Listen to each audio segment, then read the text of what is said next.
Hey everyone, this is Zach with SuiteCG. It's good to be back after a very long time without having a behind the scenes video. We are busy wrapping up a new update for SuiteCG. It is a very big update, and I'm going to go through some of the things that you can expect to see, and hopefully, here in the next couple weeks, we will have this released for people to use.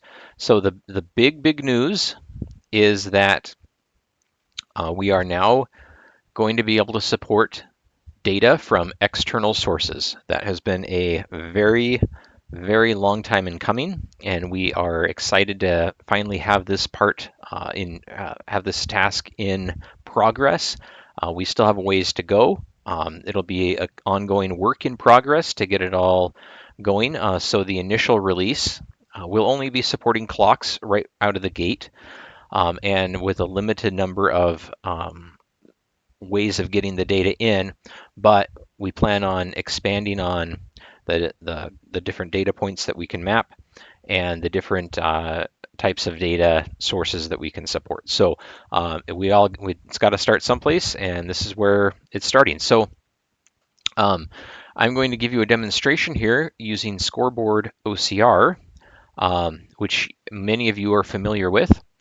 Scoreboard OCR supports data output through a number of different ways. Some of them are API calls to applications. There's an HTTP transmission. There's XML, CSV, text file, things like that. Our initial support is going to be XML, CSV, and text. We will be releasing HTTP support soon after. So I'm going to show you give you a demonstration today of how we set this up with Scoreboard OCR. Other data sources that we plan to support, SportzCast, Scorebird, those are the two ones we've had a lot of requests about, as well as at some point we hope to be able to support the TV feeds from Daktronics All SportzCGs and All Sport Pros.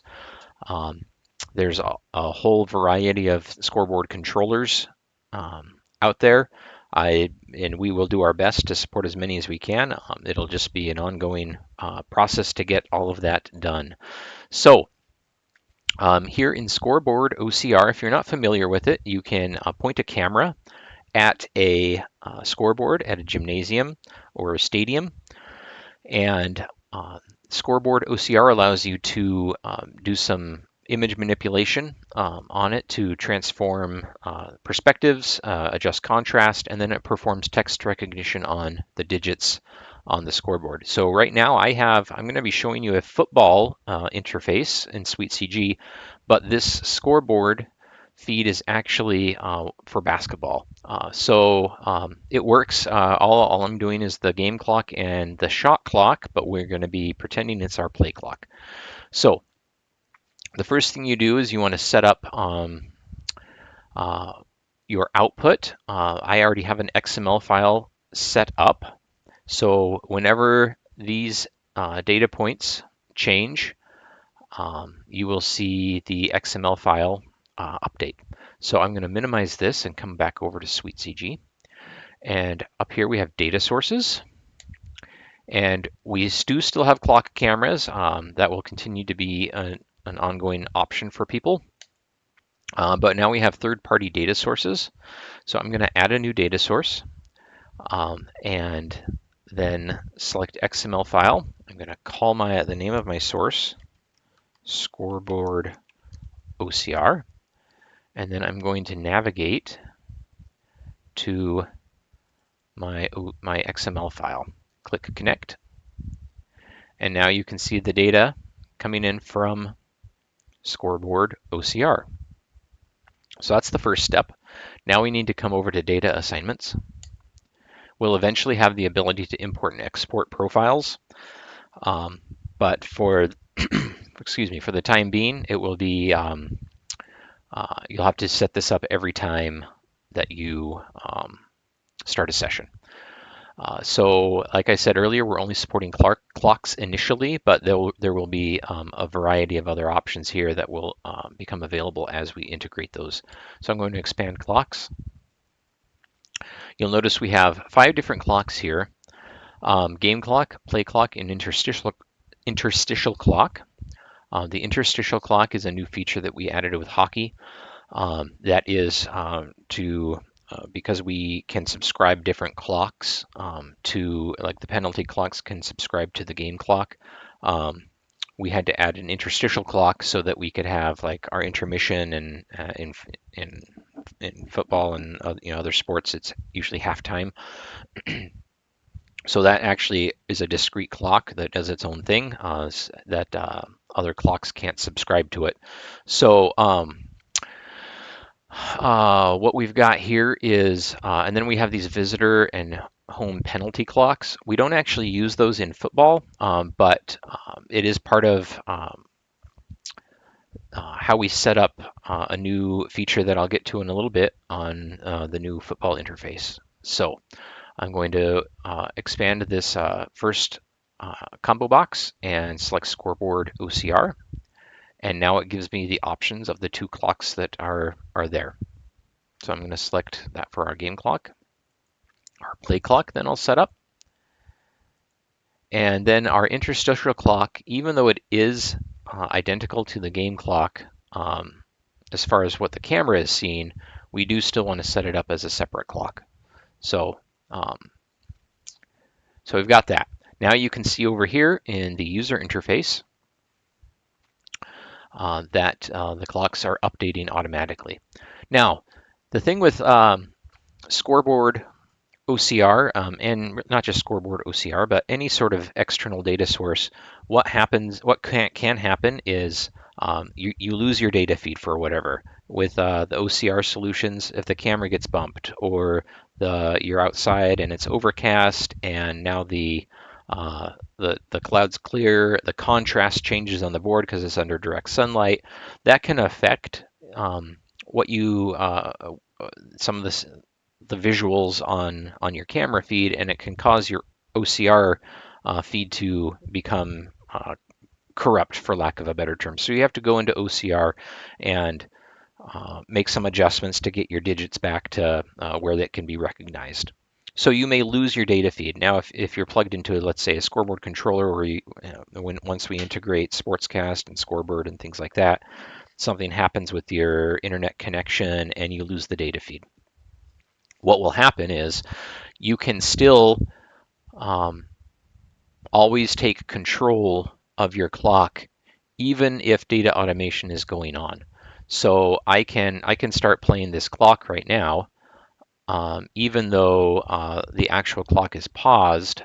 But once the clock starts going again, it will stop. There we go. Now it just changed to 7:46, and now it's counting down as the scoreboard goes. So this will give you the option to continue to run your clock in a manual mode in that emergency situation until you can restore the automation. Okay, so I'm going to come back over here to graphics controls. Here's the other big thing that we're excited to reveal.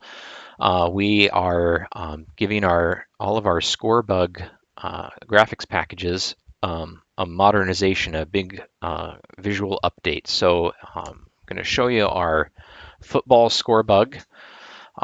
Initially, we'll have this for football, and then the other sports will follow suit. Just because this is a new football graphics package that coincides with our external data support, the external data will still work with all of the old sports. So if you're doing hockey and you're relying on your play clocks, this will all still work with your old graphics packages. So what we've got here is a nice, somewhat minimalistic look with a couple flourishes in the graphics design. But what I really want to highlight here is how our clocks work. So we have the ability, this is still a bit of a work in progress, but there are a couple things that you can activate here with the using the if you're running the play clock. So if you right click the play clock, you have some options to reveal the play clock at a certain time, to activate a warning at a certain time, And then we have what's called a play clock trigger. And I will show you that here in just a second. But with um, the activation, revealing the play clock, what that will do is if you have this set at 40 in like a football configuration, the clock will always be revealed because the play clock never goes above 40. Now, if you wanted to only show it after, let's say at the 25, since your play clocks can sometimes be 40, sometimes 25, that way you can limit when it reveals to certain times. Whatever you want to do, it's up to you. And then the warning, we have this set at 10 right now. Let's see what happens here once we hit 10 seconds. Oh, shoot, that one, you kind of saw it there. Let me see if I can scoot ahead on our scoreboard feed here.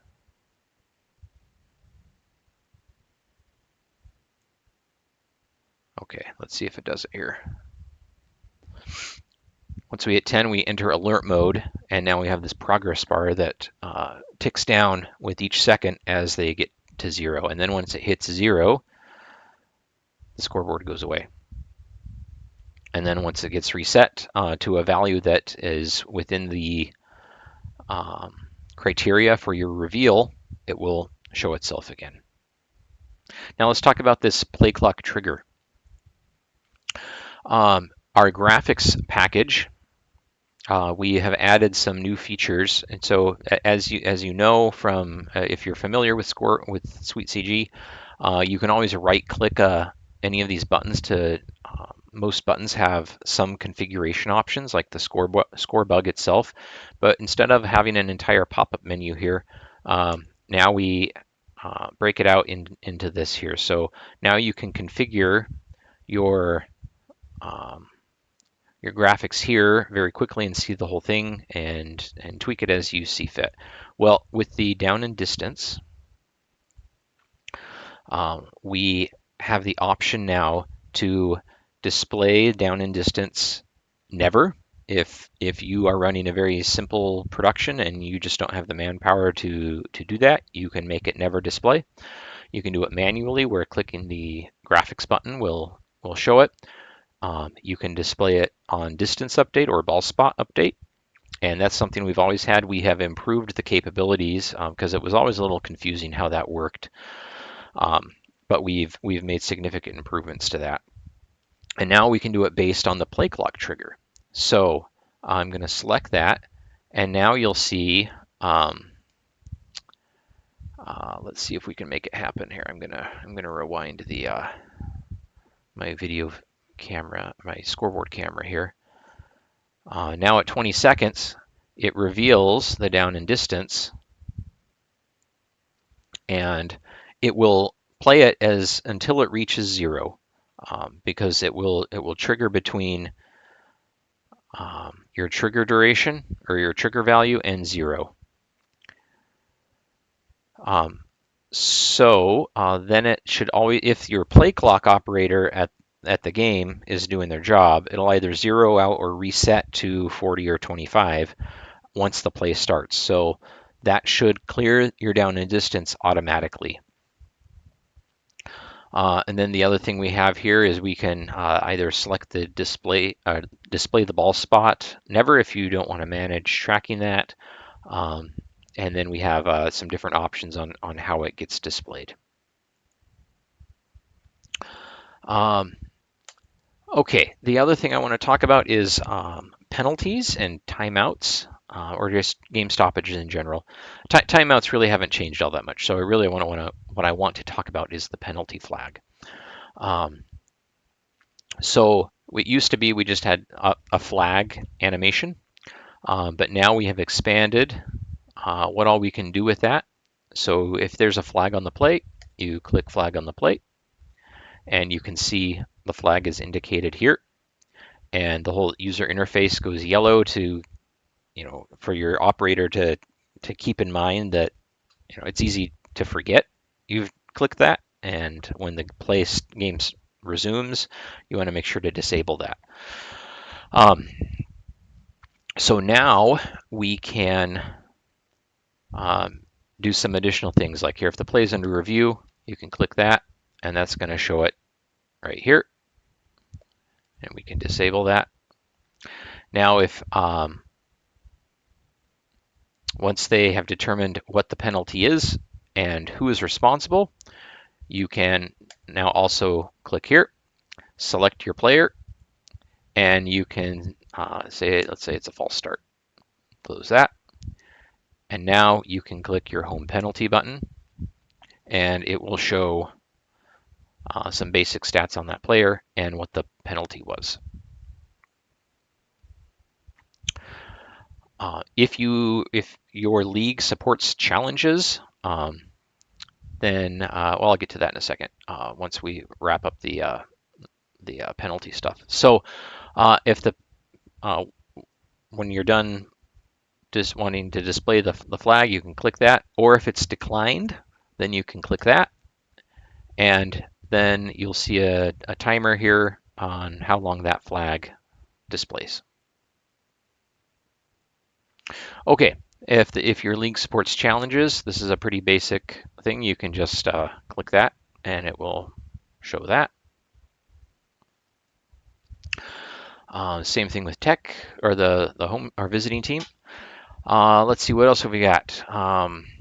We now have manual stats.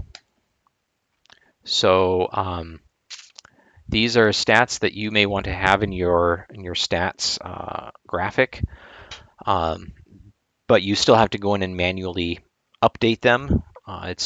These are not stats that SuiteCG will track for you, but it gives you the option to enter that, and then we have a stats graphic to display those. And this is still a work in progress, but I can show you that. We haven't integrated the actual custom or manual stats in here, but now you're going to be able to say, like, well, I don't really want the score, so I'm going to say no score there. And then let's say we got the first downs, total yards. Your first manual stat could be passing yards and then rushing yards, and then you can set those accordingly here.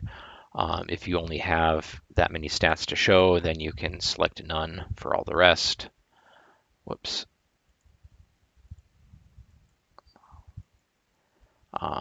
So there's a couple different things you can do with that. And then you can, if you want to show the stats at some point just during the middle of the game, you can. Otherwise, if it's halftime, you can select your custom wording too. And then once it's end of the game, final stats. So there's lots of things like that we're adding. The other thing is we now have we'll be adding a team history here. That also has not been fully integrated yet, but now under keys to the game, we now have team history under your match details. So you can put some information there, and those will appear there. And then likewise, if you decide you only have 3 lines, you can hide lines that you don't need. Keys to the game. Now we have some options to where you can either show them both on one graphic, or you can show just one team at a time.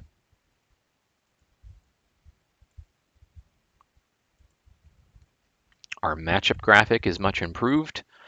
We don't have any, I don't have a sponsor loaded in here, but then you can have some sponsor information here. And then you can also tweak some of that. Here I can put the company name and logo. There we go. The other thing you may have noticed here, the logos here are expanded outside of this, outside of the background here. Now you can have the ability to crop that in and out if you'd like, particularly if you're using a chroma or luma key for a switcher, as that you may not be getting a clean edge, so you can take those out. The other thing that has been much requested is you can change the font size of some of this stuff. We've improved the spacing allocated for a lot of this stuff. So hopefully you don't need to use that, but if you have very long names, you have some options there. Okay, then I want to talk about this interview lower third. This came as a special request from one of our long-time customers. So we are going to be adding under interstitials. This was an initial implementation. We plan to expand on this, but the ability here to put like the name of a person and like if you want to interview your school's activities director at halftime, you can put their name and then put activities director here. But the other thing we have is all sorts of options here. So you can do a generic lower third. You can have your announcers. And if you're doing the announcers, you can either do just one announcer. You can do your announcers 1 and 3, 1 and 2, 2 and 2 and 2. I don't know why you'd want to do that, but 2 and 3. So depending on how, if you're framing up your announcers in your pregame or your halftime show, and you want to show both of their or all three of their lower thirds there, you can arrange them accordingly. Then if you want to do a coach interview, then you can do that. You can, if it's the home or the visiting coach. This number here is actually coming from how many years they've been coaching, so you actually want to do like something like that. Or you can ignore it completely. You can just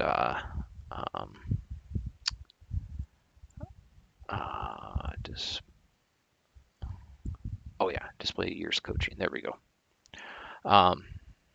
And then you can also have some different configuration options like that. Okay. I think that about does it for all the main stuff. I'm sure there'll be lots of other things that we can cover, but I think that this is all I've got for now. We're really excited to get this out the door as quickly as we can. We just got a little bit of stuff to do yet, but as we come out of this Labor Day weekend here, wanted to get this out to people so they could see what's coming up, particularly all the big changes with external data, this brand new graphics package, and all that entails. So. Stay tuned on our site.